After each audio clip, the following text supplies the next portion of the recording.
నమస్తే, welcome to Disha TV. Vivek పై మంత్రి శ్రీధర్ బాబు సీరియస్ అయ్యారు. అసలు ఏం జరిగింది?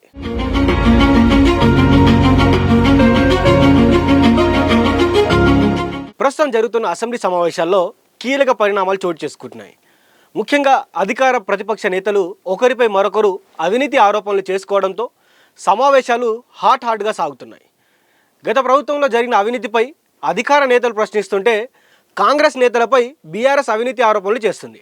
అయితే ఈ క్రమంలో కాంగ్రెస్ నేతలు కౌంటర్లు ఇవ్వడంలో ఫెయిల్ అవుతుండడంతో సొంత పార్టీలో ఒకరిపై మరొకరు అసంతృప్తి, ఆగ్రహం వ్యక్తం చేస్తున్న సందర్భాలు మనకు కనిపిస్తున్నాయి. ఈ నెల 27న జరిగిన అసెంబ్లీ సమావేశాల వేళ సీఎం రేవంత్ రెడ్డి విప్ల పనితీరుపై అసంతృప్తి వ్యక్తం చేసినట్లు తెలుస్తూ ఉంది. మంత్రులు, సభ్యుల మధ్య సమన్వయం సాధించడంలో విఫలమయ్యారని అసహనం వ్యక్తం చేసినట్టు సమాచారం. విపక్షాల విమర్శలు, ఆరోపణలు చేస్తుంటే వెంటనే కౌంటర్ ఇవ్వలేదని ఫైర్ అన్నట్టు తెలిసింది. అయితే హరీష్ రావు 6 గ్యారంటీలపై ప్రభుత్వాన్ని నిలదీసిన సమయంలో విప్లు కౌంటర్ ఇవ్వలేకపోయారు. దీంతో గతంలో బీఆర్ఎస్ దళిత బంధు, దళితులకు 3 ఎకరాల భూమి, డబుల్ బెడ్రూమ్ ఇస్తామని హామీ ఇచ్చిందని, కానీ అమలు చేయలేదు.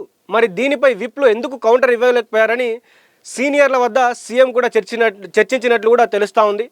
సభ ప్రారంభానికి ముందే సభ వ్యవహారాల మంత్రి శ్రీధర్ బాబు స్ట్రాటజీ మీటింగ్ నిర్వహిస్తారు.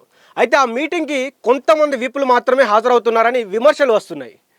ఈ నేపథ్యంలో సభలో రూలింగ్ పార్టీ సభ్యులు కౌంటర్లు ఇవ్వలేకపోతున్నారనే కామెంట్స్ వినిపిస్తున్నాయి.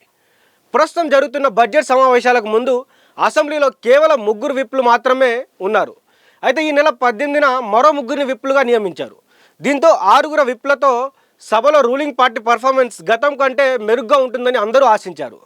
కానీ వారం రోజులుగా సభలో విప్ల పనితీరు గమనించిన తర్వాత 6 విప్లు ఉన్నా కూడా ఏం ప్రయోజనం అంటూ కూడా చాలామంది అంటున్నారు.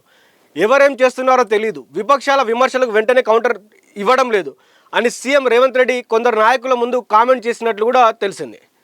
అయితే ఈ నెల 28న జరిగిన సమావేశాల్లో మైనింగ్ మంత్రి వివేక్పై రాష్ట్ర ఐటీ పరిశ్రమల శాఖ మంత్రి దుద్దిల్ల శ్రీధర్ బాబు సీరియస్ అయ్యారు.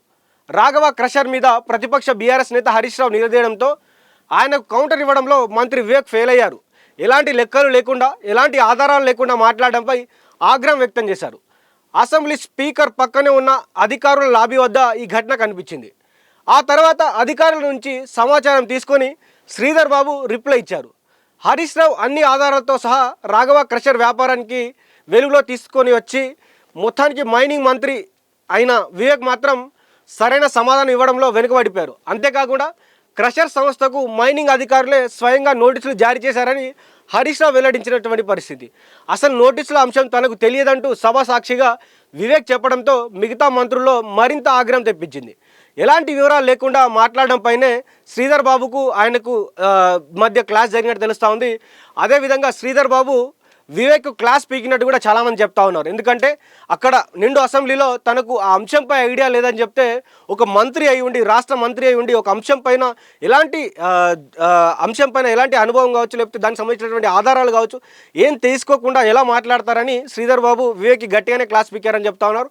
మిగతా 6 విప్ల పనిపై కూడా రాష్ట్ర ప్రభుత్వం చాలా ఆందోళనకరంగా వ్యక్తం చేస్తూ ఉంది. ఏం మాట్లాడలేకపోతూ ఉన్నారు, కౌంటర్ ఇవ్వలేకపోతూ ఉన్నారు.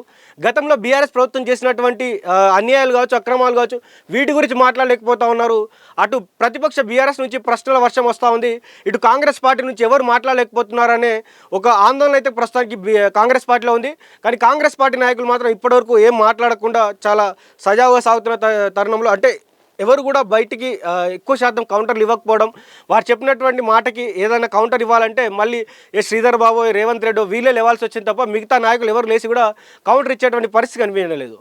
సో ఇది ఇలా ఉండగా మరి శ్రీధర్ బాబుకి వివేక్కి మాత్రం శ్రీధర్ బాబు గట్టిగానే క్లాస్ పిక్కారని తెలుస్తూ ఉంది. మరి వీరు రానున్నటువంటి రోజుల్లో మరి వివేక్ కూడా అసెంబ్లీలో ఏ విధంగా స్పందిస్తారు, అదేవిధంగా అసెంబ్లీలో ఉన్నటువంటి విప్ల పనితీరు ఏదైనా మారుతుందా, వారు కూడా గట్టిగా కౌంటర్ ఇచ్చే ప్రయత్నం ఏమైనా చేస్తారో కూడా వేచి చూడాల్సిన అవసరం అయితే ఉంది. చూస్తూనే ఉండండి దిశా టీవీ.